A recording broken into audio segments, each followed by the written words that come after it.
Welcome back, beer tubers. Ryan here with another episode of San Diego Beer Vlog. Thanks for joining me. Gonna be looking at a beer that just showed up in my area, and this is from a brewery in Belgium by the name of Bockor, and this is Cuvée de Jacobins, as I'm guessing how you'd pronounce that.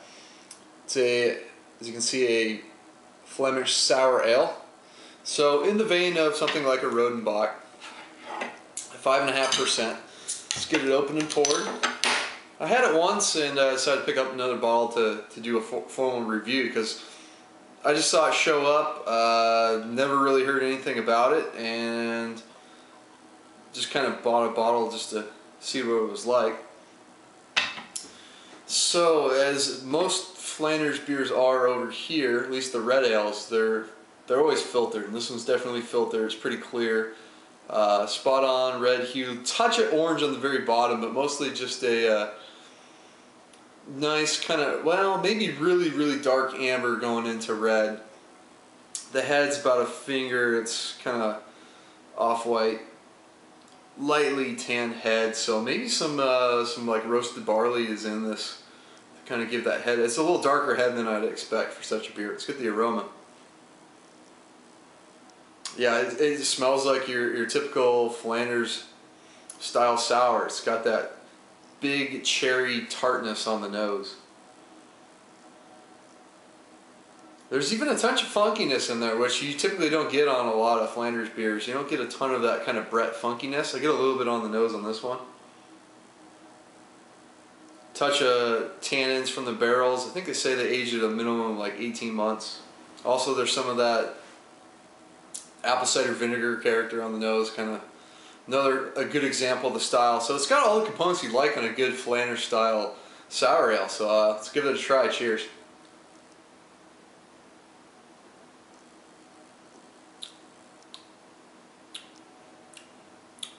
That's good. Really tart up front.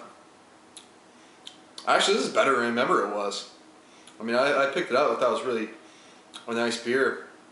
Wanted to review it because I haven't seen anyone else review it, and I don't know if this is a new import into the U.S. or if it's just new to San Diego County. But man, this is a really nice sour.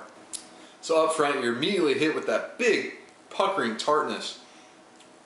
It's more sour than I remember, but maybe at the time I was drinking a bunch of sours. I haven't had one in a while, so maybe that's part of it. But man, it really taxes your tongue up front.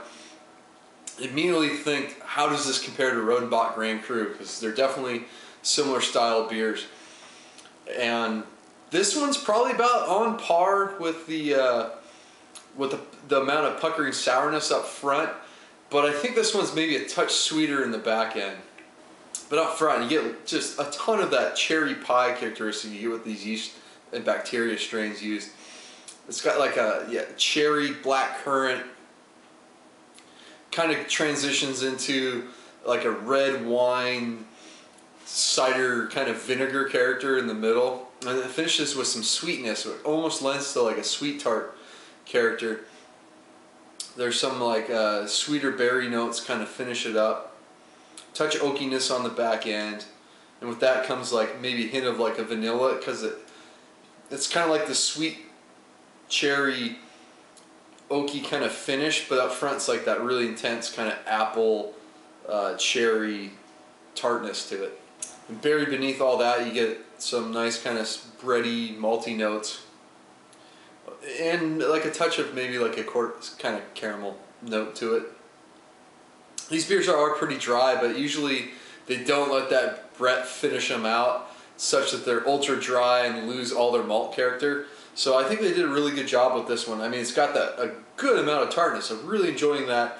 It's got some sweetness in there to help balance out the back end, and some really nice complexities to it. So I highly recommend this one. To me, it's right up there with Rodenbach Grand Cru, which I think I gave an A, and so I'm going to give this one an A too. I think it's an excellent example of the style.